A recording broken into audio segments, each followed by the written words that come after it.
शिबिर 2025 या शिबिरामध्ये उपस्थित बाबानाईक महाविद्यालयाचे माननीय प्राध्यापक काटेसाहेब, प्राध्यापक भागवत सर,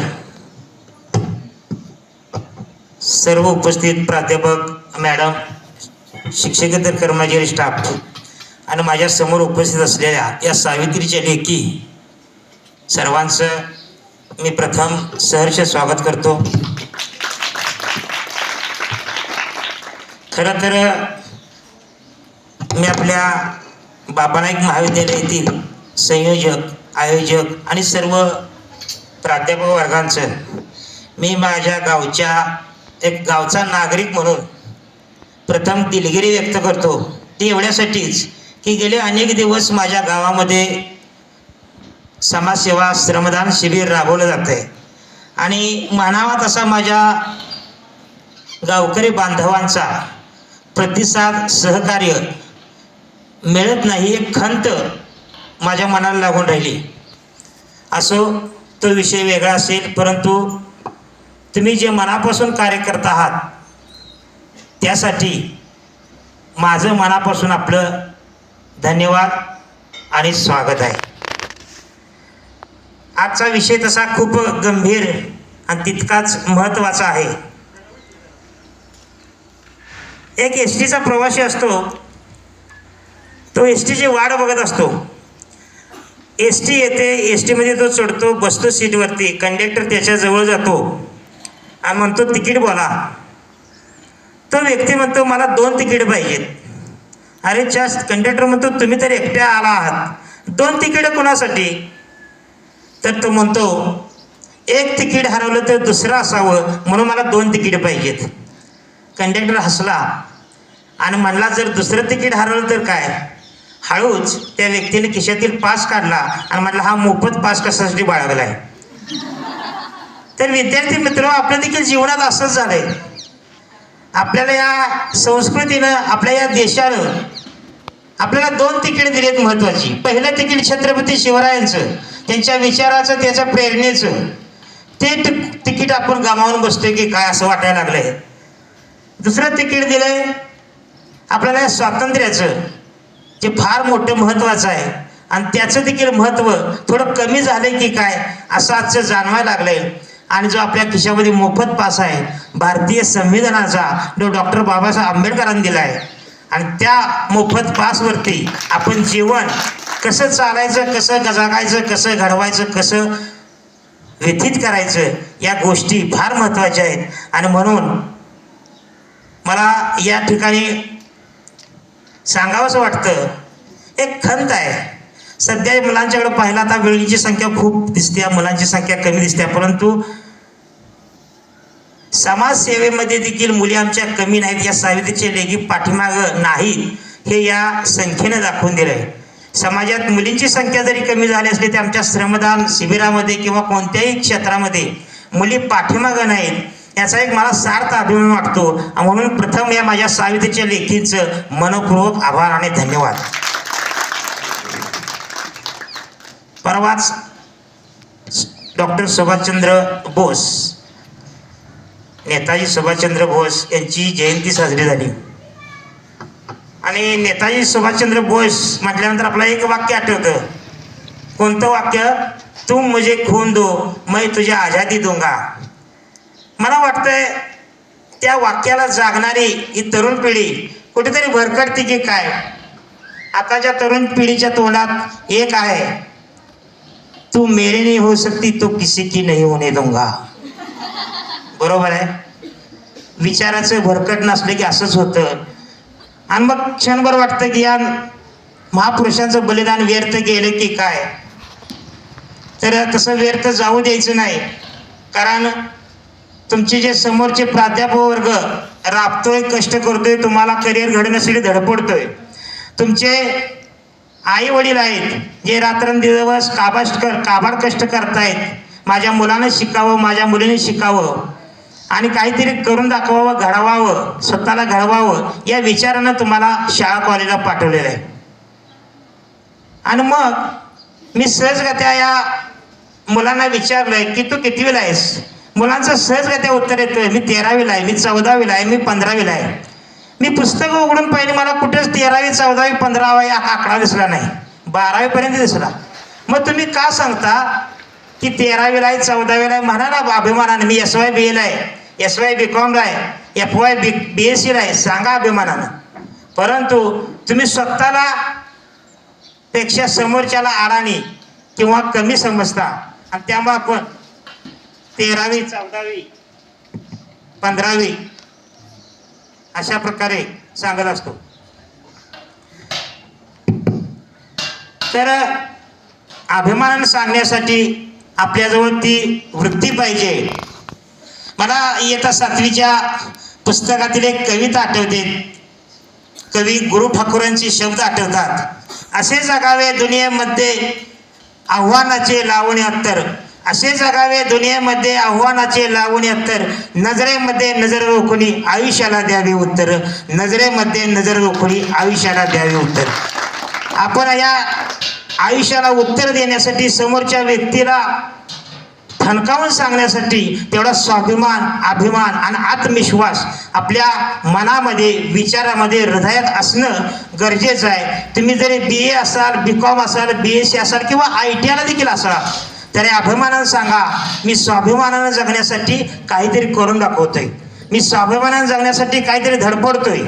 आणि हा स्वाभिमान, अभिमान आणि आत्मविश्वास जर तुमच्यात असेल तर नक्कीच तुमचं आयुष्य किंवा तुमचं करिअर चांगलं घडू शकतं. आणि याच करिअरसाठी पहिल्यांदा सुरुवातीला पाया काय लागत असेल तर आत्मविश्वास, जिद्द आणि ध्येय. या 3 गोष्टी फार महत्त्वाच्या आहेत. आत्मविश्वास, जिद्द आणि ध्येय.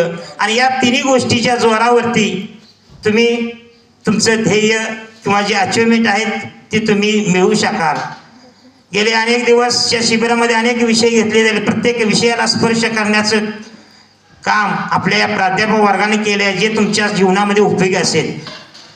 लोकमान्य टिळकांनी सांगितलेला किस्सा आठवतो. त्यांचा मुलगा परदेशात शिकायला होता आणि तो त्या परीक्षेत नापास झाला. लोकमान्य टिळकांनी त्याला एक पत्र लिहिलं आणि सांगितलं, काय सांगितलं बघा, की तू पास झालास की नापास झालास त्याच्याशी मला मतलब नाही, परंतु तू असं नाव कर आणि कोणताही व्यवसाय कर की त्या व्यवसायामध्ये तुझं नाव घेतलं जाईल. आपण जरी जातीनं ब्राह्मण असलो तरी तू चपला शिवलास तरी मला त्याचा अभिमान आहे, परंतु जगानं म्हणावं चपला वापरावं तर त्या टिळकांच्याच असं ब्रँडेड नाव तू स्वतःचं कर. अशा प्रकारे खरमरीत पत्र लिहिलं. सांगायचा मतेदार असाच की तुम्ही कोणत्याही क्षेत्रात जावा परंतु आपलं नाव करा आणि त्या ठिकाणी ब्रँड व्हा. तुम्ही त्या ठिकाणी तुमचं नाम कमवा, आईवडिलांचं नाव मोठं करा. आता तुम्ही सध्या BAचे विद्यार्थी आहात. बरेच जण म्हणतात BA नाक मोरडतात, काय त्यात करिअर हे. परंतु तुम्ही स्वतः आत्मविश्वास ढासळू देऊ नका. मी तुम्हाला सांगितलं की कोणतेही क्षेत्र असू द्या त्यामध्ये आपल्याला नाव कमवता येतं, परंतु त्या क्षेत्राची माहिती करून घेणं आणि त्या क्षेत्रात जिद्दीनं उडी टाकणं फार महत्त्वाचं असतंय. आणि मी यासाठीच BA नंतरची करिअरच्या वाटा काय आहेत, स्पर्धा परीक्षा म्हणजे काय आणि स्पर्धा परीक्षेतून आपण काय करिअर घडवू शकतो याविषयी मी थोडक्यात माहिती सांगणार आहे. BA झाल्यानंतर MA आहे, MBA आहे, ज्यामध्ये तुम्ही वेगवेगळ्या क्षेत्रामध्ये मास्टर ऑफ बिझनेस ॲडमिनिस्ट्रेशन वेगवेगळ्या क्षेत्रात व्यवस्थापक म्हणून तुम्ही कार्य करू शकता, नोकरी करू शकता, करिअर करू शकता. त्यानंतर डिजिटल मार्केटिंगमध्ये तुम्ही मास्टर किंवा डिप्लोमा जर केला तर डिजिटल मार्केटिंगमध्ये तुम्ही ग्रॅज्युएट नंतर करिअर करू शकता. पत्रकारिता आहे, सोशल मीडिया मार्केटिंग आहे, नागरी सेवा आहे. त्याच पद्धतीनं MJMCA म्हणजे master of journalism of communication यामध्ये तुम्ही पत्रकार म्हणून कार्यरत राहू शकता, करिअर करू शकता. शिक्षण पूर्ण झाल्यानंतर ग्रॅज्युएट पूर्ण झाल्यानंतर BEd आहे, BPEd आहे, MA आहे, MEd आहे, MPEd आहे. अशा पद्धतीने तुम्ही शिक्षण क्षेत्रामध्ये देखील शिक्षक म्हणून नोकरी करू शकता. तसेच तुम्ही LLB लॉचा अभ्यास करून वकिली क्षेत्रात तुम्ही नाव कमवू शकता. वकिली क्षेत्रात तुम्ही कार्यरत असताना विविध प्रकारच्या परीक्षा देऊन तुम्ही न्यायाधीशापर्यंत त्या पदापर्यंत पोहोचू शकता. ही ताकद तुमच्यामध्ये आहे, तुमच्या करिअरमध्ये आहे, तुमच्या शिक्षणामध्ये आहे. फक्त ती तुम्हाला जिद्द, ताकद आणि मन एकाग्र होणं गरजेचं आहे. आता नुसतं ह्या तुम्हाला आता सांगितलं त्या गोष्टीच नाही, तर अनेक गोष्टी करिअरमध्ये तुम्हाला घडवण्यासारख्या आहेत. सरळ सेवातून भरती क्षेत्रातून तुम्ही सरळ सेवामधून तुम्ही विविध पदं अचिव्हमेंट करू शकता, विविध पदावरती तुम्ही कार्यरत होऊ शकता. त्याच पद्धतीने UPSC आहे, MPSC आहे, भरती क्षेत्र आहे, अनेक अशी क्षेत्र आहेत जिथे शेकडो पदं आहेत, तुमची वाट बघतायत. फक्त ते अचीव करणारी मुलं जिद्दी आणि अभ्यासू कष्टाळू पाहिजेत. त्यामध्ये देखील तुम्ही चांगल्या प्रकारे करिअर करू शकता. मात्र त्यासाठी तुमचं टार्गेट, ध्येय प्रथम निश्चित असणं गरजेचं आहे. तुम्ही ST मध्ये बसल्यानंतर कंडक्टर म्हणतो कुठलं तिकीट देऊ. पहिला प्रश्न कुठलं तिकीट देऊ. आपल्याला जर गावच माहिती नसेल, कोणत्या गावाला जायचं आहे माहिती नसेल, तर आपण काय करू शकणार आहे. त्यासाठी आपलं ध्येय निश्चित पाहिजे, आपलं टार्गेट निश्चित पाहिजे, कुठं जायचं आहे, काय अचिव्हमेंट करायचे. एक छोटासा किस्सा सांगतो आपल्याच परिसरातला. आपल्या तालुक्याचे नूतन आमदार सत्यजित देशमुख भाऊ, आपल्या कोकरूडगावचे भूषण IAS IPS अधिकारी माननीय विश्वास नांगरे पाटील आणि मी स्वतः, आम्ही क्लासमेट आहोत. सत्यजित देशमुख भाऊंचे वडील मंत्री, नांगरे पाटलांचे वडील सभापती आणि माझे वडील उपसभापती, तिन्ही राजकीय क्षेत्रातील व्यक्ती. जेव्हा आम्ही बालवयामध्ये एकत्र आलो, चर्चा व्हायची राजकारणातली नाही, करिअरची. पहिला प्रश्न विश्वास नांगरे पाटलांनी मला विचारला, अरे सुवर्णसिंग तू कोण होणार. मी साच फुटलो, कारण माझं ध्येयच निश्चित होतं. परंतु मी सहजगत्या बोलून गेलो की मला दोन गोष्टीचं आकर्षण आहे. एक, मला माझे शिक्षक खूप आवडतात, मला शिक्षक व्हायला आवडेल, किंवा मला खातीवर्दी खूप आवडते, मला पोलीस खात्यात जायला आवडेल. मी विचारले विश्वास तू कोण होणार. त्यानं पटकन सांगितलं मी सर्वोच्च अधिकारी होणार. बघा, ते लहानपणी पेरलेलं त्यानं स्वप्न होतं, आमचं स्वप्न निश्चित नव्हतं, परंतु त्यानं लहानपणी पेरलेलं स्वप्न होतं. आणि सत्यजित भाऊ म्हणलेत की माझ्या वडिलांसारखा मी मोठा होणार. मी माझ्या शिक्षण क्षेत्रामध्ये सध्या प्राचार्य आहे, नांगरे पाटील उच्च अधिकारी पदावर आहेत आणि सत्यजित भाऊ आमदार पदावरती आहेत. फक्त ध्येय निश्चित तुमचं पाहिजे आणि तुमचं कष्ट पाहिजे, तुम्ही तुमच्या ध्येयापर्यंत नक्की पोहोचू शकाल. तर आता तुम्हाला मूळ विषयात घेऊन जातो की आपलं ध्येय निश्चित करताना जेवढं ध्येय मोठं तेवढं कष्ट मोठं, तेवढा कालावधी मोठा. तुम्ही कोणत्याही क्षेत्रात जावा. आता तुम्हाला सांगितलं की ध्येय निश्चित करत असताना तुम्ही म्हणणार नाही की मला उत्तम शेतकरी व्हायचं आहे. कदाचित असेल स्वप्न तर त्या दृष्टिकोनातून व्याख्यानं झालेले आहेत, मार्गदर्शन मिळतंय, तसं देखील करू शकता. कारण माझा एक विकास साळुंके म्हणून इस्लामपूरचा मित्र आहे, BSc झाला, MSc झाला. मी विचारलं काय करणार. सर माझी शेती भरपूर आहे, मला शेतीची खूप आवड आहे आणि मी शेतकरी होणार. मला क्षणभर कॉलेज जीवनात असताना हसू आलं, परंतु आज तो करोडो रुपयाचा फुलांचा व्यवसायाचा उलाढाल करतोय आणि तो करोडपती आहे. मला त्याला अभिमान वाटला, शेतकरी असला तरी तो करोडपती शेतकरी आहे. फक्त जिद्द त्याची कॉलेज जीवनापासून होती की मी किती शिक्षण घेतलं तरी मी शेतकरी, उत्तम शेतकरी होणार. तर अशा पद्धतीनं तुमचं जे ध्येय आहे ते ध्येयाशी अनुसरून तुम्ही जर ती वाटचाल करायला सुरुवात केली तर नक्कीच त्या दृष्टिकोनातून तुम्ही यशस्वी होऊ शकता. प्रथम ध्येय निश्चित झाल्यानंतर तुमचं नियोजन महत्त्वाचं आहे. या नियोजनामध्ये आपल्याला निसर्गाने 24 तास दिलेत. अनेक जण म्हणतात मी 18 तास अभ्यास करतो, तर तुम्ही क्षणभर म्हणता मी 2 तास अभ्यास केलं तर मला पेंग येते, झोप येते. 18 तास ही लोक अभ्यास कशी करत असतील. तर 18 तास अभ्यास करणारी मुलं आहेत. पूर्वीचे राजकीय नेते होते, त्यांनी स्वतःला त्यामध्ये झोकून दिलेलं होतं, वाहून घेतलेलं होतं, झपाटलेलं होतं, त्यांना काही सुचत नव्हतं. एक गंमत सहज सांगतो. आमच्या अकॅडमीमध्ये सहज एका बाथरूममध्ये जरी गेला तुम्ही तर आता बाथरूममध्ये टॉयलेटमध्ये गणिताची सूत्र दिसतील, कुठला तरी फॉर्म्युला दिसेल, एक दोन विद्यार्थी काहीतरी मी पकडले आणि त्यांना बोलून घेतलं, म्हणलं तुम्ही पेन घेऊन टॉयलेटला कशाला जाता, नेमकं टॉयलेटला जाता का पेन घेऊन तिथे लिहायला जाता. त्या विद्यार्थ्याने सांगितलं सर मला पोलीस व्हायचं आहे. आणि आमच्या डोक्यात हे काय की मी टॉयलेट करतोय, आंघोळ करतोय, अभ्यास करतोय, काही सुचत नाही. जिथं दिसेल तिथं ते पाठ झालं पाहिजे, पाठांतर झालं पाहिजे, वाचन मनन चिंतन यांना आम्हाला झपाटलंय, आम्हाला ध्येयानं झपाटलंय. त्यामुळे आम्हाला माफ करा, आम्ही कुठं काय लिहितोय माहिती नाही, पण आम्ही ते ध्येय निश्चित करणार. असे जिद्दी विद्यार्थी होते, ते जिद्दी विद्यार्थी झालेले आहेत सक्सेस. तर त्यासाठी नियोजन पाहिजे. नियोजनामध्ये अभ्यासाचा वेळ द्या. तुम्ही कोणता विषय आपला चांगला आहे त्याला कमी वेळ द्या, कोणता विषय अवघड आहे त्याला जास्त वेळ द्या. अभ्यासाचं नियोजन करत असताना सकाळी समजा 7ला बसला अभ्यासाला, तर एक गोष्ट करायची, 7 ते 12 वाचन मनन चिंतन पाठांतर काय ज्या गोष्टी असतील त्या करायच्या. त्या करत असताना आपल्या नोटबुकवरती पुस्तकावरती अंडरलाईन करायचे का, कलर पेन घ्या, स्केच पेन घ्या आणि ज्या गोष्टी आपल्याला महत्त्वाच्या वाटतात त्याला अंडरलाईन करा. ज्या गोष्टी आपल्याला ध्यानात राहणार आहेत, लक्षात राहणार आहेत, त्या गोष्टीला तुम्ही कलर द्या, जेणेकरून सहजगत्या जाता जाता आपण नजर त्या पुस्तकावर गेली, पानावरती गेली तर पटकन तो शब्द आपल्या लक्षात राहावा. दुसरं, सकाळी 7 ते 12 अभ्यास केल्यानंतर गुरुमंत्र एक आहे, तुम्हाला महत्त्व सांगतो. तो गुरुमंत्र असा आहे की रिव्हिजन शिवाय तुम्हाला यश मिळणार नाही. रिव्हिजन आयुष्यामध्ये सतत त्या गोष्टी सातत्य ठेवणं आणि त्याच गोष्टी सतत तुम्ही जर डोळ्यासमोर आणत गेला तर त्या गोष्टी तुमच्या पक्क्या लक्षात राहतात आणि त्याच पक्क्या गोष्टी राहिलेल्या तुम्हाला तुमच्या ध्येयापर्यंत येतात. 7 ते 12 तुम्ही अभ्यास केल्यानंतर 12 ते 1 दुपारच्या वेळेत 12 ते 1 तुम्ही ते सगळे मिटवा, बंद करा. शारीरिक कष्ट करा.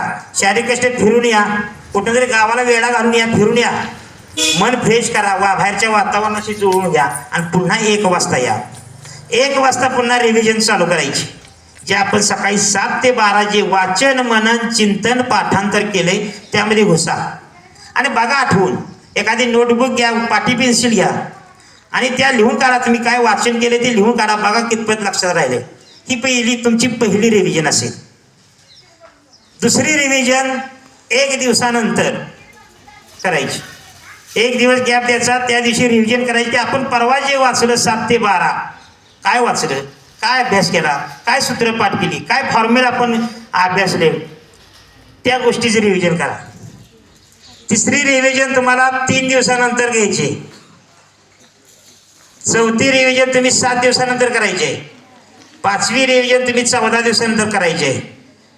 6वी रिव्हिजन तुम्ही 30 दिवसानंतर 1 महिन्यानं करायचे.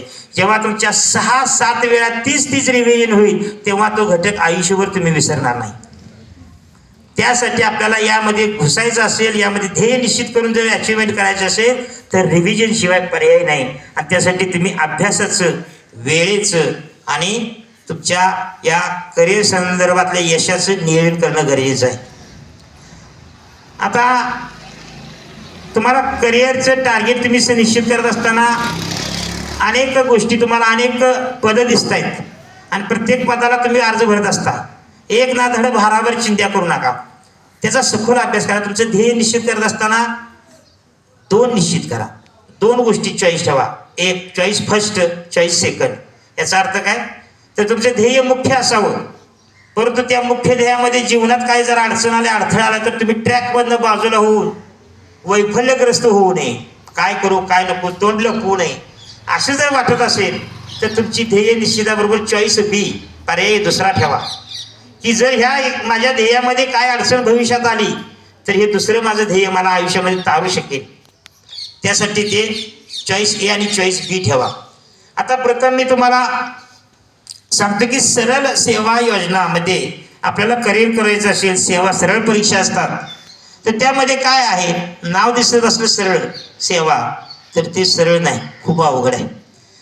तर त्यामध्ये कोणती पदं येतात, या स्पर्धा परीक्षेमध्ये जिल्हा परिषदमधले जे क्लार्क आहेत, जिल्हा परिषदचे काही अधिकारी आहेत, त्याच पद्धतीनं आपल्याला महसूल विभागामध्ये तलाठी आहेत, ग्रामसेवक आहेत, आरोग्य अधिकारी आहेत, महसूल विभागातील काही पदं आहेत, जवळजवळ 60 ते 62 पदं ही सरळ सेवा परीक्षेमध्ये येतात. आणि मुलांना नेमकं कळत नाही की कशाचा अभ्यास करावा. मुळात सिलेबस काय आहे तो जाणून घेणं गरजेचं आहे. तर सिलेबस आपण जर पाहिला सरळ सेवा योजनेचा, त्या सरळ सेवा परीक्षेचा जर सिलेबस पाहिला तर 100 मार्काची जवळपास परीक्षा असते किंवा 100% गुण जर असतील तर त्यामध्ये 75% गुण हे तुमचे इंग्रजी व्याकरण, मराठी व्याकरण, अंकगणित, बुद्धिमत्ता या गोष्टीसाठी 75% गुण असतात. आणि 25% गुण तुमचं GK जनरल नॉलेज, म्हणजे त्यामध्ये इतिहास असेल, भूगोल असेल, अर्थशास्त्र असेल, राज्यशास्त्र असेल, विज्ञान आणि तंत्रज्ञान असेल. नेमकं आपण इथंच चुकतो. आपण उठतोय ते इतिहासाचं पुस्तक घेऊन दणका देतोय, उठतोय ते भूगोलाचं पुस्तक वाचतोय, उठतोय ते राज्यशास्त्राच्या घटनेचाच अभ्यास करायला लागतो. जिथं 25% वेटेज आहे त्या ठिकाणी आपण 80% वेळ देतोय, आणि जिथं 75% वेटेज आहे त्या ठिकाणी 20% वेळ देतोय. आणि विद्यार्थी मग या ट्रॅकमधनं स्पर्धा परीक्षेनं बाहेर पडण्याचं काम याच गोष्टी करतात. आपले हे चुकीचे नियोजन. त्यासाठी पहिल्यांदा सिलेबस समजून घ्या आणि किती वेटेज कुठल्या गोष्टीला द्यायचं ते महत्त्वाचं आहे. तुम्ही जरी आता BL असला तरी पहिला आत्ताच सुरुवात जर त्या क्षेत्रात जाणार असाल तर हे शिक्षण घेतच तुम्ही सुरुवात करायची आहे. विश्वास नांगरे पाटलांनी 12वी सायन्स केली आणि त्यानंतर 12वी सायन्सनंतर आर्टला ॲडमिशन घेतले, BA झाले. त्याने आर्टला का घेतलं की मला अभ्यास करायचा आहे, मला सायन्समध्ये डोकं खुपसून सायंटिस्ट किंवा इतर काय व्हायचं नाही, मला करिअर करायचं आहे या UPSCच्या क्षेत्रातून, आणि म्हणून त्यांनी आर्टला ॲडमिशन घेतलं. तुम्ही आर्टला असला तरी तुम्ही कमीपणा समजू नका, आत्तापासून अभ्यासाला लागा. परंतु अभ्यासाचं जे नियोजन आहे ते मात्र तुमचं परफेक्ट असायला पाहिजे. त्यासाठी तुमचा कच्चा दो असेल गणित, पाढे पाठांतराला सुरुवात करा. आता विचार करा आणि पाढे बघा कुठपर्यंत येतात. 5 येत्या, 6 येत्या, 7 पर्यंत द्या. दररोज एक पाढा पाठ करा, कमीत कमी 25 पात्र पाढे पाठ करा. पाढे पाठ झाले तर तुमचा गुणाकार परफेक्ट येणार, भागाकार परफेक्ट येणार, बेरीज वजाबाकी तर गोष्टच लांबची राहिली. मग आता तुम्ही विचार करा, पाढे पाठ केल्यानंतर असा फायदा होत असेल तर तुम्ही आत्तापासून सुरुवात करा की माझं गणित कसं आहे ते पक्कं करण्यासाठी काय करायला पाहिजे. तर गणित तसा विषय अवघड नाही. आपले पाढे पाठ नसतात, बेरीज वजाबाकी गुणाकार भागाकार जमत नाही म्हणून गणित जमत नाही. हे बेसिक कन्सेप्ट आहेत, आत्तापासून तयार करा. गणित विषयाची तयारी कशा प्रकारे करत असताना त्याची सूत्रपाठ करा, सूत्रपाठ करा, पाढे पाठ करा. त्यामुळे तुम्हाला गणित हळूहळू जमायला लागेल. दुसरा विषय आहे बुद्धिमत्ता, बुद्धीची परीक्षा घेणारा विषय. सहजगत्या पुस्तकं तुम्ही चालली तर पुस्तकामध्ये तुम्हाला स्पष्टीकरण दिलेलं असते. प्रत्येक कृतीचं, प्रत्येक गणिताचं, प्रत्येक बुद्धिमत्तेची त्या प्रश्नाचं उकल होण्याची जी संकल्पना दिली असते त्याचा बारीक अभ्यास करा आणि प्रत्येकाचे विभाग पाडा. ह्या क्रमाने ही संख्या आलेली आहे, या क्रमाने ही संख्या गेलेली आहे, आमच्या गोष्टीमुळे ही झालेली आहे. तुम्ही बुद्धिमत्ता विषयाची तशी तयारी करू शकता. दुसरं तुमचा मराठी व्याकरण असेल. तुमचं आता मराठी शिकताय तुम्ही, मराठीमध्ये तुम्हाला जीवनात काय उपयोगी पडणार आहे तर तुम्हाला जर ह्या सरळ सेवा परीक्षेमध्ये द्यायचं असेल तर मराठीमध्ये मराठी व्याकरण महत्त्वाचं आहे. साधं मराठी व्याकरण लक्षात घ्या की प्रयोग ओळखा, कर्तरी प्रयोग, कर्मणी प्रयोग, भावे प्रयोग. साधी जर गोष्टी केली, राम रावण मारतो, कर्तरी प्रयोग. कारण राम हा करताय, त्याला प्रत्यय लागलेला नाही, ने किंवा स असं. रावण देखील हा कर्म आहे, त्याला प्रत्यय लागलेला नाही. ज्यावेळी कर्ता आणि कर्मला प्रत्यय लागत नसेल तर तो कर्तरी प्रयोग. राम रावण मारतो, कर्तरी प्रयोग. रामाने रावण मारला, कर्मणे प्रयोग. रामाने रावणास मारले, भाव्य प्रयोग. साधं सोपं शॉर्टकट उदाहरण आहे, फक्त आपल्या ते लक्षात राहत नाही की आपण काय करायला पाहिजे, कसा अभ्यास करायला पाहिजे. प्रयोग ओळखणं सोपं आहे, परंतु शब्द वाचला, त्या अनेक गोष्टी वाचल्या की डोकं वाटते शून्य झालं, हे मला समजेल का नाही. व्याकरण खूप सोप्या गोष्टी आहेत आणि आता देखील पुस्तकामध्ये किंवा तुमच्या टीचिंगमध्ये किंवा क्लासमध्ये अशा गोष्टी कृत्य शॉर्टकट मार्ग सांगितले जेणेकरून तुम्ही त्या गोष्टी पटकन समजू शकताय. इंग्रजी व्याकरण, तुमचं आता इंग्रजी आहे, थोडासा बऱ्याच जणांचा कच्चा असेल, टेन्शन घेऊ नका. साध्या गोष्टी इंग्रजी ग्रामरची तयारी करा. इंग्रजी ग्रामर, मराठी ग्रामर किंवा व्याकरण आपण म्हणतो तो, अंकगणित, आणि बुद्धिमत्ता याची जर व्यवस्थित तयार केली तर 75% अचिव्हमेंट तुमची ठरलेली आहे. आणि तुम्ही जर इंग्रजीला गुणिले चिन्ह केलं तर तुम्ही त्या ट्रॅकमधून बाजूला जाणार. 99% एवढं डोक्यात ठेवायचं. ज्याने इंग्रजीला गुणिले केलं तो संपूर्ण त्या ट्रॅकमधनं गुणिलेच होतोय. त्यामुळे इंग्रजी आणि मराठी, गणित आणि बुद्धिमत्ता याविषयी जर परफेक्ट तयार केली तर तुम्ही अचिव्हमेंटला जवळ येऊ शकाल. दुसरी गोष्ट, आपण सुरुवात करताना जनरल नॉलेज सुरुवात करताना आपण काय करतो बघा, इतिहास वाचायला सुरुवात करतो, चालू घडामोडीने सुरुवात करतो. बिलकुल उलटी सुरुवात करू नका, भूगोलानं सुरुवात करा. इतिहास वाचायच्या अगोदर एखाद्या देशाचा इतिहास सांगितला जायला असेल, फ्रेंच राज्यक्रांतीचा इतिहास जाणून घ्यायचा असेल तर फ्रेंच देश कोणता आहे, कुठल्या भागात आहे, युरोपमध्ये आहे की ऑस्ट्रेलिया खंडात आहे का कोणत्या भौगोलिक परिस्थितीत आहे तो माहिती पाहिजे. आणि मग त्या देशाचा इतिहास जाणून घेऊ शकतो. वास्को द गामा कालिकत बंदरात उतरला, त्या दक्षिण आफ्रिकेच्या खंडाला वळसा घालून तो कालिकत बंदरात उतरला. ह्या इतिहास वाचण्या अगोदर तर दक्षिण आफ्रिका खंड कुठं आहे, ते पोर्तुगाज खलाशी कुठून निघाले, हा जर भूगोल माहिती असला तर तुम्हाला तो इतिहास वाचण्याचा फायदा आहे. MPSC मध्ये, UPSC मध्ये, सरळ सेवा परीक्षेमध्ये जर आपला सखोल अभ्यास करायचा असेल तर तुम्हाला प्रथम भूगोलापासून सुरुवात करायला लागेल. तो तुमच्याकडे आहे. भूगोलानंतर तुम्ही इतिहासामध्ये जावा. इतिहासानंतर तुम्ही त्या राज्यशास्त्रामध्ये जावा. राज्यघटना, भारतीय राज्यघटनेचा अभ्यास करा. परिशिष्ट किती आहेत, कोणत्या प्रकारचे कलम लावलेले आहेत, सर्व गोष्टीचा अभ्यास जर काय असेल तर इतिहासानंतर तुम्ही राज्यशास्त्रात जावा. राज्यशास्त्रानंतर तुम्ही अर्थशास्त्रामध्ये जावा. आर्थिक गोष्टींचा अभ्यास करा, तुम्हाला अर्थशास्त्र आहे. आणि त्यानंतर तुम्ही चालू घडामोडीमध्ये जावा. म्हणजे तुम्हाला समजेल की आपण जर टप्प्याटप्प्यानं योग्य सुसूत्रतेनं किंवा योग्य नियोजनानं जर अभ्यास केला तर आपला अभ्यास परिपूर्ण होतो आणि आपण आपल्या ध्येयाला गवस निघालू शकतो. त्यामुळं हे जनरल नॉलेज आहे, आपण GK म्हणतो, GS, ह्याचं वेटी जरी 25% असली तरी आपला अभ्यास खूप करावा लागतो. अनेक विषयाला आपल्याला सखोल अभ्यास करावा लागतो. आणि नेमका आपण ह्या बाकीच्या 75% गोष्टीकडे दुर्लक्ष करतो आणि यावर जास्त भर देतो आणि त्यामुळे आपण ट्रॅकमधून बाजूला होतो.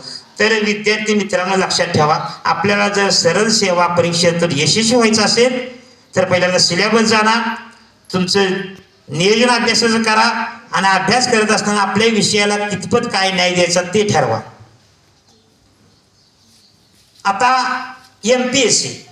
MPSC मधून म्हणजे महाराष्ट्र लोकसेवा आयोगामधून खूप मोठमोठे अधिकारी होत आहेत, झालेत. आणि मग त्याचा अभ्यास करायचा असेल, त्याची पदं कोणती आहेत आणि काय करावं लागेल. तुम्ही ग्रॅज्युएट होताय थोड्या दिवसात, ग्रॅज्युएट नंतर पदवीनंतर तुम्हाला त्या MPSC परीक्षेला बहुतांश करून मोठमोठ्या पदाला गवसणी घालण्याचं तुम्ही पात्र ठरणार आहात. मात्र त्यासाठी आत्तापासून FY, SY, TY ला असतानाच आपण त्या गोष्टीचा सखोल अभ्यास करणं गरजेचं आहे. MPSC मध्ये याच्या उलट असतं की तुम्हाला ज्या गोष्टीचं तुम्हाला GK मध्ये ज्याच्यामध्ये भूगोल आहे, इतिहास आहे, अर्थशास्त्र आहे, विज्ञान विषय आहे, याचा सखोल अभ्यास करावा लागतो जास्त करून. त्याला 75% वेटेज द्यावं लागतं आणि इतर गोष्टीला 25% वेटेज द्यावं लागतं. म्हणजे थोडक्यात सरळ सेवा परीक्षा विरुद्ध MPSC असा सिलेबस आहे. तुम्ही त्यासाठी सुरुवातीला सांगितले की ध्येय निश्चित करा, त्याप्रमाणे नियोजन करा. आता सगळ्यात महत्त्वाचं, बरेचसे तुम्ही व्हिडिओ ऐकला असतील, बरेचसे पाहिला असेल की बाबा तुम्हाला MPSCचा किंवा UPSCचा किंवा सरळ सेवा परीक्षेचा अभ्यास करत असताना 5वी ते 10वीची पुस्तकं हाताळा असं ऐकलं असेल. आता 5वी ते 10वीची पुस्तकं हाताळा म्हणजे सपाटा लावायचा का? 5वीचा इतिहास वाचलं, 5वीचा विज्ञान वाचला, 6वीचा वाचला, 7वीचा वाचला, 8वी, 9वी, 10वी, तसं करू नका. तुमचं नियोजन आधी पहिल्यांदा लेखी असावं. कोणतेही नियोजन जर लेखी असेल तर आपल्या समोर असतं आणि त्याप्रमाणे आपण एक गोष्ट पूर्तता करू शकतो. पहिल्यांदा आता तुम्हाला सांगते 5वी ते 10वीचे समजा आता विज्ञानाचा अभ्यास करायचा आहे. मग विज्ञानामध्ये देखील अनेक शाखा आहेत. भौतिकशास्त्र आहे, जीवशास्त्र आहे, रसायनशास्त्र आहे. मग पहिल्यांदा तुम्ही एक कागद घ्या, तुमची डायरी घ्या किंवा एखादी वही तुमची असू द्या जवळ. त्यामध्ये नोटबुकमध्ये पहिल्यांदा लिहा इयत्ता 5वी, इयत्ता 6वी, 7वी, 8वी, 9वी, 10वी आणि त्याखाली विषय लिहा. भौतिकशास्त्र 5वीचं पुस्तक उघडा, त्या भौतिकशास्त्राचे किती टॉपिक आहेत, किती धडे आहेत बघा. एकूण धडे 15, भौतिकशास्त्राचे 4, रसायनशास्त्राचे 7, जीवशास्त्राचे 3. काय जे असतील ते तिथं मांडा, ते क्रमांक मांडा. इयत्ता 5वी, पहिला, तिसरा, चौथा भौतिकशास्त्र, दुसरा, 5वा, 8वा जीवशास्त्र, रसायनशास्त्र, असे क्रमांक मांडून ठेवा. तो तक्ता तुमच्याजवळ असू द्या. आणि मग 5वी झाल्यानंतर, भौतिकशास्त्र झाल्यानंतर जीवशास्त्र, रसायनशास्त्र असे मांडले गेल्यानंतर 6वीचं मांडा, 7वीचं. अशा प्रकारे 5वी ते 10वी पर्यंत सर्व विषयांची तुम्ही अशी विभाजन करा. आणि मग तुम्ही अभ्यासाला सुरुवात करण्या अगोदर तुम्ही भौतिकशास्त्राचा अभ्यास करणार असाल तर ते टॉपिक उघडायचे, तेवढंच वाचायचं, वाचन मनन चिंतन करायचं. पुढच्या 6वीच्या पुस्तक उघडायचं, पुन्हा 7वीचं. तेव्हा तुम्हाला काय सांगितलं की विज्ञानाचं पुस्तक उघडायचं तर 5वीचं विज्ञान सगळं वाचू नका. 5वीच्या विज्ञानाचं भौतिकशास्त्राची टॉपिक वाचा, 6वीच्या विज्ञानाचं भौतिकशास्त्राचे टॉपिक वाचा. असं जर विषयवार तुम्ही जर टॉपिक वाचत गेला, त्याच्या नोट्स काढत गेला, त्याचं वाचन मनन चिंतन पाठांतर करत गेला तर नक्की तुमचं पक्क लक्षात राहणार आहे. तसेच त्या बाबतीत गणितच देखील आहे. 5वीला जे गणित आहे त्यामध्ये काय सांगितले सूत्र बघा, घातांक, वर्ग, वर्गमूळ, काय जे सांगितलं असेल त्याचा स्टडी करा. 6वीच्या पुस्तकात सांगितले काय बघा. 7वी, 8वी, 9वी, 10वी सर्व पुस्तक हाताळा. लक्षात घ्या, 5वी ते 10वी ची पुस्तकं आपल्या जनरल नॉलेज किंवा करिअरचा मूळ पाया आहे. आणि आता तुम्ही जे कॉलेजमध्ये शिक्षण घेताय, आधुनिक भारताचा इतिहास असेल, एखाद्या देशाच्या राज्यक्रांतीचा इतिहास असेल किंवा भौगोलिक गोष्टीची माहिती असेल तर ती तिची तुम्हाला परिपूर्ण विस्तृतीकरण स्पष्टीकरण दिलेली तुम्हाला माहिती आहे. ती देखील तुम्हाला राज्यसेवा परीक्षेसाठी उपयोगी पडणार आहे. तरी MPSC मध्ये जर पद पाहिले तर PSI आहे, ST आहे, ASO आहे, DYSP आहे, डेप्युटी कलेक्टर आहे, तहसीलदार आहे, उपायुक्त आहे, उद्योग निरीक्षक, कर सहाय्यक, शेकडो पद आहेत. पद अनेक आहेत.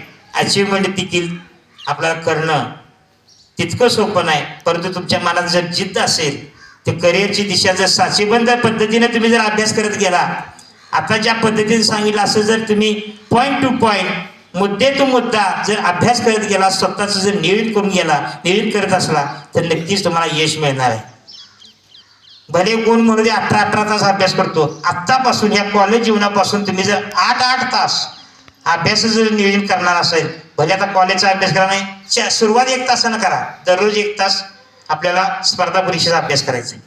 पुन्हा 1 महिना गेल्यानंतर 2 तासाव्या, पुन्हा 1 महिना गेल्यानंतर 3 तासाव्या, असं जर नियोजन वाढवत गेला तर हळूहळू तुमच्या मनामध्ये, विचारामध्ये, बुद्धीमध्ये या गोष्टी झपाटून घुसतील. आणि तुम्हाला एकदा झपाटलं त्या MPSC UPSC स्पर्धा परीक्षेनं तर तुम्हाला ते यशापासून कोणीही दुरावणार नाही, कोणी मागे खेचू शकणार नाही. मात्र त्यासाठी झपाटणं आणि तुम्ही त्यामध्ये वाहून घेणं फार गरजेचं आहे.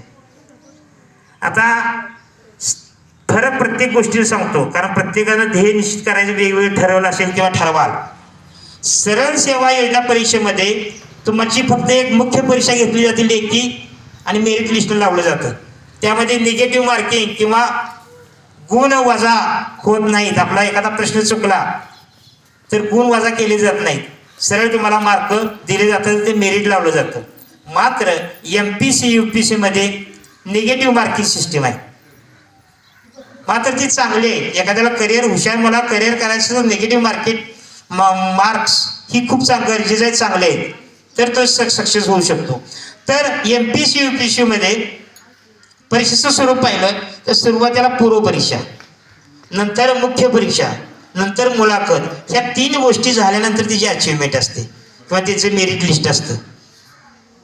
ते आपल्याला पहिल्यांदा जाणून घ्यायचं आहे. ज्या गोष्टीमध्ये जाणार आहात तिची सखोलच माहिती तुम्ही घेतल्याशिवाय त्या गोष्टी तुम्ही डोक्यात ठेवू नका, तरच त्यात उतरा. सहज परीक्षा द्यायची म्हणून देत जाऊ नका. UPSC देखील तिथं आहे, IAS IPS अनेक पदं आहेत, IFS. परंतु त्यासाठी तुम्हाला आयुष्यातील बराचसा वेळ, बरीचशी बुद्धिमत्ता तुम्हाला खर्च करावा लागेल. आणि ती जिद्द देखील तुम्ही जर मनाशी ठेवलं तर नक्कीच तुम्ही क्लास 1 ऑफिसर देखील होऊ शकता. आपल्या भागातले झालेले आहेत आणि भविष्यात होतील. तुमच्यामधून देखील एखादा चांगला क्लास 1 ऑफिसर होईल.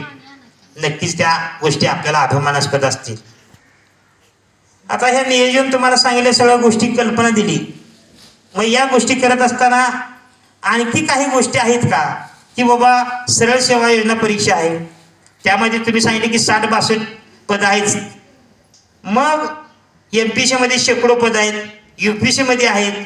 आणखी ह्या गोष्टी सोडून आम्हाला काय दुसरं करिअरची दिशा आहे का, की आम्ही आता सध्या BA FY SY टेवायला आहोत? तर आहेत. त्यामध्ये देखील भरती क्षेत्र देखील आहे.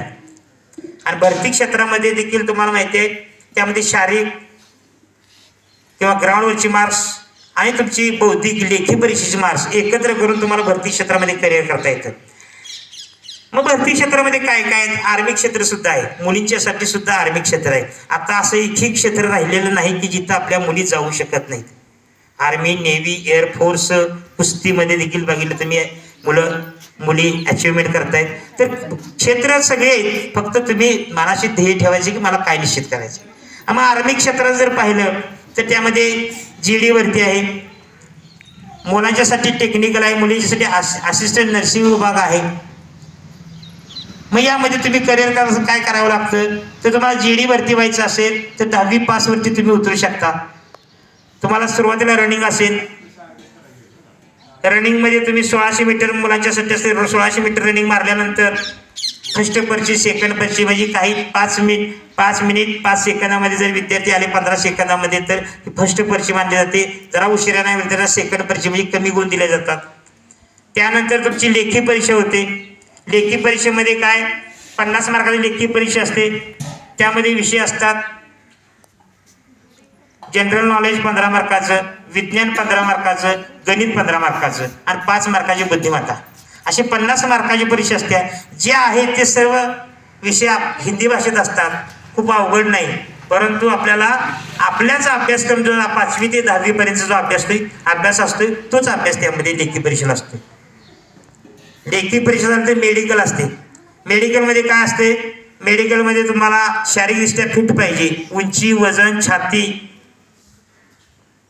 सगळ्या गोष्टी योग्य पात्रतेचा पाहिजे. त्याबरोबर कुठलाही मेडिकल पॉईंट नसावा, चष्मा लागलेला नसावा, सगळे दात व्यवस्थित असावेत, कुठलीही ॲलर्जी हातावरती नसावी, हातामध्ये पायामध्ये बाक नसावा, कुठलेही ऑपरेशन केलेलं नसावं, हाताचं किंवा कुठल्याही अवयवाचं फ्रॅक्चर नसावं, कानामध्ये छिद्र नसावं, नाकामध्ये हाड वाढलेले किंवा गुन्हा फुटतो, अशा प्रकारे काही जे मेडिकल पॉईंट आहेत ते असता कामा नये. त्यासाठी जर ध्येय निश्चित आर्मीचं करायचं असेल तर पहिल्यांदा मेडिकल चेकअप करून घ्या.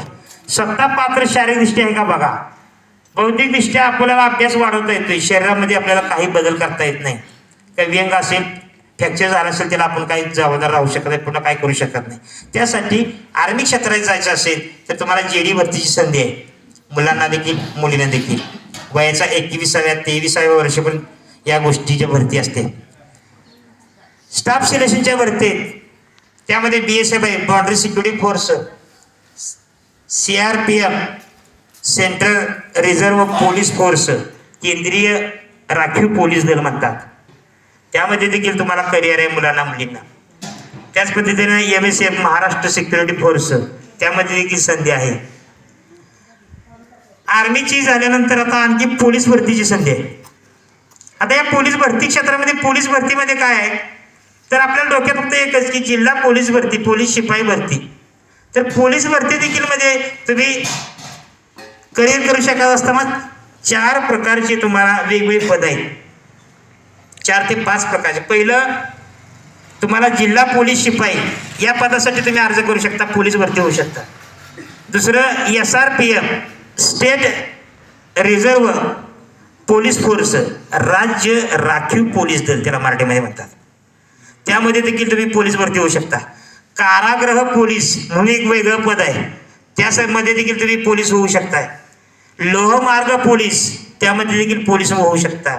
आणि दुसरं बॅट्समन, त्यामध्ये देखील तुम्ही पोलीस म्हणून सहभागी होऊ शकता, कार्यरत होऊ शकता. तर ही 5 प्रकारची पोलीस पद आहेत. पोलीस सिस्टम तुमच्या डोक्यात फक्त एकच जिल्हा पोलीस शिपाई असं नाही, तो चान्स हुकला तरी बाकीचे चान्स आहेत. आणि त्यासाठी जवळजवळ 90% परीक्षा सारखीच आहे, 90% स्वरूप सारखंच आहे. किरकोळ विविध पदासाठी थोडासा बदल आहे. ते आपल्याला जाहिरात सोडताना जाहिरात ज्यावेळी वाचतो त्यावेळी कळते काय काय, त्याप्रमाणे आपल्याला बदल करता येतं. त्यासाठी आपल्याला ग्राउंड फार महत्त्वाचं आहे. पोलीस भरतीला ग्राउंड बघा. आणि लेखी परीक्षेची जर तयारी पाहिली तर ग्राउंड हे 50 मार्काला असते. त्या ग्राउंडमध्ये तुमचं रनिंग, त्यामध्ये मुलांच्यासाठी 1600 मीटर आहे, मुलींच्यासाठी 800 मीटर आहे. रनिंगसाठी 50 पैकी बघा 30 मार्क आहेत. 20 मार्क तुमचे 1600 मीटर 800 मीटर रनिंगसाठी आहेत. 100 मीटरसाठी तुम्हाला 15 मार्क आहेत आणि गोळाफेकसाठी 15 मार्क आहेत. म्हणजे 50 पैकी 30 मार्क्स, 50 पैकी जवळजवळ 35 मार्क तुमची रनिंगसाठी आहेत आणि 15 मार्क गोळाफेकसाठी आहेत. म्हणजे तुम्हाला लक्षात येईल ग्राउंडमध्ये जर आपल्याला अचिव्हमेंट करायचं असेल तर रनिंग महत्त्वाचं आहे. ज्याचं रनिंग त्याचं जॉईनिंग अशी म्हणच पडली. तर तुम्हाला त्या पोलीस क्षेत्रात असू दे, आर्मी क्षेत्रात असू दे, या गोष्टीला फार महत्त्व आहे. तुमचं रनिंग व्यवस्थित असणं गरजेचं आहे. त्यासाठी सातत्य आणि कंटिन्युटी आपण म्हणतो, त्या गोष्टी फार महत्त्वाच्या आहेत. शारीरिक पात्रता, ग्राउंड झाल्यानंतर लेखी परीक्षेची पोलीस भरतीची कशी तयारी करायची. पोलीस भरतीसाठी एकूण 100 मार्काचा पेपर जवळजवळ असतो. त्या 100 मार्कामध्ये 25 मार्काचं मराठी व्याकरण आहे, 25 मार्काचं गणित आहे, 25 मार्काची बुद्धिमत्ता आहे आणि 25 मार्काचं तुमचं जनरल नॉलेज किंवा सामान्य ज्ञान म्हणतो ते.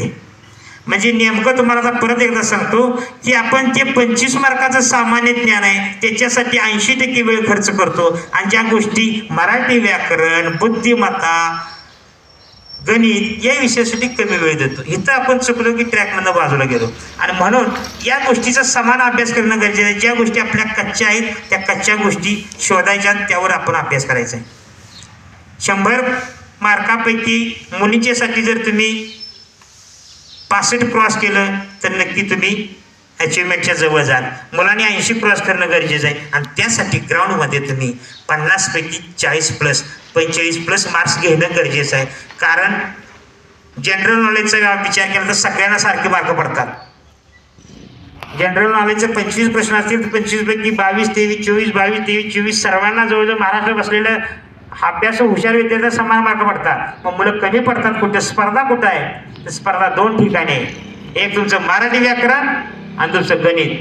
मग तुम्हाला असं मराठी व्याकरणचा सखोल अभ्यास करायचा असेल तर चांगल्या तज्ज्ञांची पुस्तकं वाचा, सखोल अभ्यास करा, एखादी अकॅडमी जॉईन करा, नसेल तर स्वतः घरामध्ये यूट्यूब चॅनेल काढून विविध व्हिडिओ बघा, त्या नोट काढा आणि स्वतः त्यामध्ये स्टडीला लागा.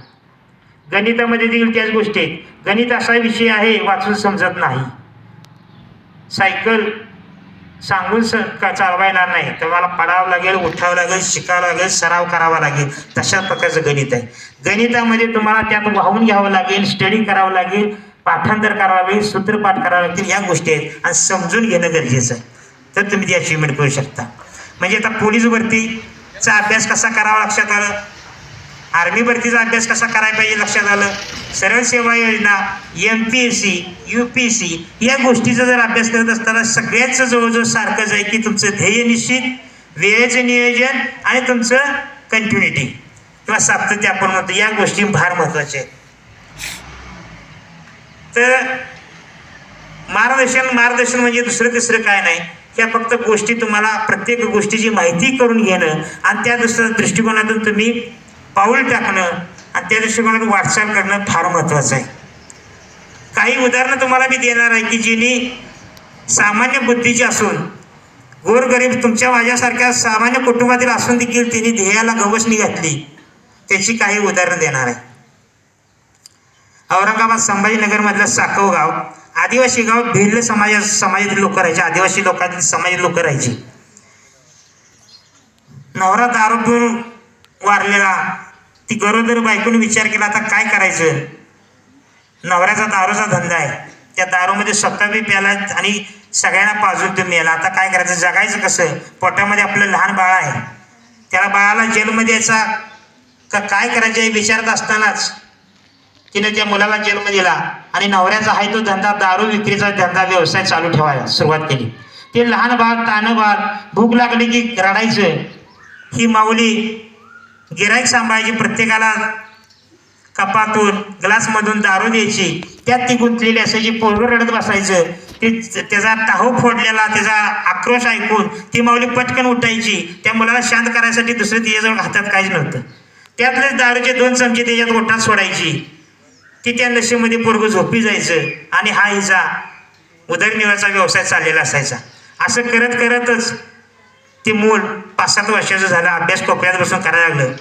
गिऱ्हाईक यायचे, दारू प्यायचे, निघून जायचे, तर तो पाहायचा. परंतु त्याला वाटायचं हे बरोबर नाही, काहीतरी हे बरोबर नाही, माझ्या आईचा उदरनिर्वाह चाललाय, मला कुटुंब शिकवते, ही व्यवसाय बरोबर नाही, मी असं यात तिथं थांबणार नाही, मला काहीतरी मोठं व्हायचं आहे, अधिकार व्हायचं आहे. कुठेतरी स्वप्न त्याच्या मनात त्याने पेरलं. आणि एक गिऱ्हाईक आलं आणि गिऱ्हाईकानं सांगितलं, 5 रुपये ह्या मुलाच्या हातात दिले, जा रे दुकानातनं फुटाणे घेऊन यायचा. त्या मुलांना नकार दिला, मला अभ्यास करायचा आहे, मी नाही फुटाणं आणणार. त्या गिऱ्हाईकानं खाडकन थोबाडीत लावली, सांगितलं अभ्यास करून काय कलेक्टर होणारच काय म्हणला, जा म्हणला परदेशी घेऊन ये. त्या माऊलीच्या काळजाला टोचलं. त्या माऊलीनं पटकन त्या पोराला छत्तीशी कवटाळायला सांगितलं, माझ्या पोराला मारू नका, मी तुम्हाला फुटाणा आणून देते, पण माझ्या पोराला अभ्यास करू द्या, त्याला पाठवून देऊ नका. आईनं कवटाळलेलं जे शरीर होतं त्या मुलानं जाणलं की माझ्या आईची माया खूप मोठी आहे आणि मला शिकवण्यासाठी ती धडपडते, त्याचं पांग कुठेतरी फेडलं पाहिजे. त्या मनात मुलाशी ठरवलं की ह्याच माणसानं जे शब्द वापरलाय, तुला शिकून कलेक्टर व्हायचं आहे का, तर होय मला कलेक्टर व्हायचं आहे. आणि तोच विद्यार्थी पुढे भविष्यात राजेंद्र भारड म्हणून कलेक्टर झाला, IAS झाला. भिल्ल समाजातील तो पहिली व्यक्ती ठरली जो कलेक्टर झाला. बघा, गरिबी परिस्थिती माणसाला आड येत नाही, त्याच्या ध्येयापुढे कुठल्याही गोष्टी ह्या आड येत नाहीत, फक्त जिद्द असावी लागते. दुसरी तुम्हाला एक गोष्ट सांगणार आहे, पेट्रोल पंपावरची. एक मुलगा 15-16 वर्षाचा मुलगा पेट्रोल पंपावर पेट्रोल विकत होता. गाडीमध्ये पेट्रोल घालायचा आणि पेट्रोल घालता घालता त्याला त्याच्या हातातून ती पाईप सटकली, पेट्रोल खाली सांडलं, हेंदकाळलं. ते सांडल्या पेट्रोल सांडल्या त्या मालकानं बघितलं, पेट्रोल मालक आराम खाडकन थोबाडीत लावली आणि त्याला हाकलून लावलं, चल मला इथं चालता हो. त्या मुलगा गेला गेटवरती. फक्त आता 5 मिनिटं राहिलेत आणि मी थांबणार आहे. पेट्रोल हिरकाळल्यानंतर त्यानं खाडकन थोबाडीत मालकाला लावलं, त्याला हाकलून दिलं. तो मुलगा गेटजवळ गेला आणि 10 मिनिटं त्या मालकाकडं आणि पेट्रोल पंपाकडं, मालकाकडे एकदा बघणार, पेट्रोल पंपाकडे एकदा बघणार. आणि त्यानं मनाशी जिद्द ठरवली की मी काहीतरी वेगळं होणार, मला काहीतरी करायचं आहे. एक 15 वर्ष निघून गेली. एका आलिशान गाडीमधनं ती मोठी व्यक्ती त्या पेट्रोल पंपावर आली, उतरली खाली. मालकानं हाक मारली, मालक मला ओळखलं का? तो मालक चसपाटला, एवढा आलिशान गाडीतली व्यक्ती फार मोठी, कोण आहे म्हणला. तर त्यांनी माझी ओळख करून दिली की मालक मीच तो जो तुम्ही थोबाडीत मारून हाकलून दिलं होतं, तोच मी समोर तुमच्या रिलायन्सचा धीरूभाई अंबानी. लक्षात घ्या, तो विद्यार्थी धीरूभाई अंबानी साहेब काय म्हटले की तुम्ही माझ्यासाठी देव आहात, तुम्ही माझ्यासाठी गुरु आहात. तुम्ही जर मला थोबाडीत मारून हाकलून दिलं नसतं तर मी आजही पेट्रोल इथं विकत थांबलो असतो, पेट्रोल इथं सोडायसाठी कामगार म्हणून थांबलो असतो. तुम्ही मला हाकलून दिलं म्हणून माझ्या मनात जिद्द भेटली आणि ती जिद्द मी माझी ध्येय म्हणून मनाशी बाळगली, ती मी पूर्ण केली. दुसरी एक महत्वाची गोष्ट सांगतो. एक तुमचे आईवडील शेतकरी आहेत. शेतकरी बापाचा झालेला अपमान मुलीनं कसा बदला घेतला बघा. सोलापूर जिल्ह्यातील घटना आहे. एक शेतकरी असतो, जमिनीचे गोष्टी अनेक असतात, सतत कलेक्टर ऑफिसला हेलपाट घातला असतो. 1, 2, 3, 4, 12 हेलपाट घातली तरी तिथं त्याला दाद दिली जात नाही. प्रत्येक वेळी हताश होऊन याचा मला कलेक्टर साहेब मला भेट दिली नाही. दुसऱ्या वेळा कलेक्टर साहेबांनी भेट दिली, मला कागद पूर्तता नाही म्हणून माझे रिजेक्ट केलं. म्हणजे अशा प्रकारे सांगितली सतत. मला हे अधिकारी लोक खूप दमत आहेत. एक दिवस त्यांनी विचार केला आणि बोलता बोलता बायकोला म्हणला, अक्षरशः वैताग आलाय, फास लावून घ्यावं का काय असं वाटायला लागलं. हे सगळं त्या कोपऱ्यात बसून अभ्यास करणाऱ्या 9 वर्षीय मुलीनं ऐकलं आणि तिनं मनाशी ठरवलं की माझ्या बापाची वेदना फार मोठी. कलेक्टर दमवत आहेत, मला कलेक्टरच व्हायचं आहे आणि या समाजाची सेवा करायची आहे. त्या मुलीने जिद्दीनं अभ्यास केला आणि ती मुलगी रोहिणी भाजी बाकरे नावाची मुलगी कलेक्टर झाली.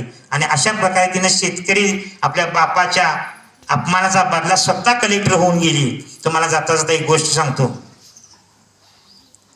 आरची होऊन सैराट होण्यापेक्षा तुम्ही ह्या रोहिणी भाजी बाकरे होऊन आईबापाचं नाव मोठं करा. त्या माझ्या सावित्रीच्या लेखी उद्या भविष्यात चांगल्या होतील आणि याचा मला अभिमान वाटेल. तुम्ही माझ्या भागातला आहात, माझ्या परिसरातला आहात. एक ना एक दिवस तुम्हाला ह्या गोष्टी तुम्ही अचिव्हमेंट केल्यानंतर मला नाव समजेल आणि मला देखील अभिमान वाटेल. तुमच्या आईवडिलांचे स्वप्न आहे की माझ्या मुलीचं करिअर घडावं, माझ्या मुलाचं करिअर घडावं आणि त्या करिअरच्या दृष्टिकोनातून तुम्ही नक्कीच वाटचाल करा. आमच्या सर्व शुभेच्छा तुझ्या पाठीशी आहेत. कुठलीही गोष्ट मार्गदर्शन लागलं, अकॅडमी संदर्भात भरती क्षेत्राचं मार्गदर्शन लागलं तर जरूर या देशभक्त करिअर अकॅडमीमध्ये या. तुम्हाला मार्गदर्शन केलं जाईल, तुम्हाला पाठपुरावा केला जाईल, तुम्हाला शुभेच्छा दिल्या जातील आणि तुम्हाला त्या तुमच्या अचिव्हमेंटसाठी नक्कीच माझ्या संकुलनातर्फे, सर्व आपल्या बाबानाईक महाविद्यालय शिक्षकांतर्फे आणि आमच्या गावकऱ्यांतर्फे तुम्हाला मनपूर्वक शुभेच्छा. धन्यवाद.